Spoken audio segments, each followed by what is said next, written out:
Nyitereire ni mwake igua horo ni murenda nusu mkate handshake ni murenda.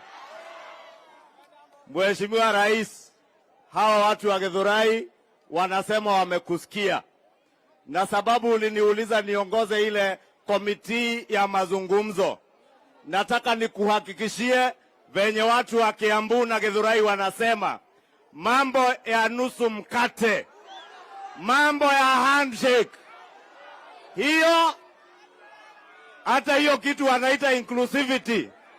Inclusivity is another name ya handshake.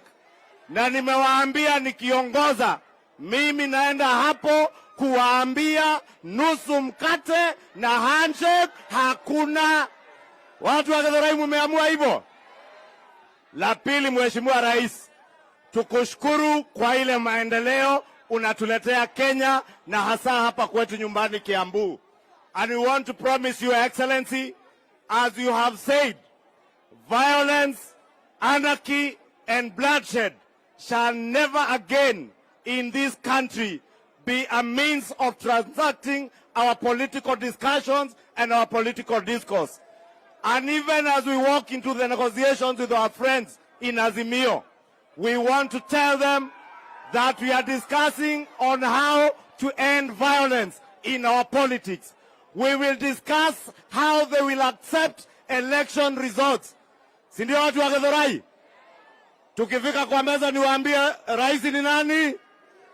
Ati rais ni nani? Rais ni nani? Hapo kwa haya machache, Mheshimiwa Rais, nikuhakikishie yale mazungumzo ambayo tutazungumza ni mazungumzo ambayo inawahusu wa Kenya. Hakuna mazungumzo tutazungumza inayohusu kugawa serikali ama inayohusu watu binafsi na mambo yao na mafamilia yao. Kwa haya machache, Mheshimiwa Rais,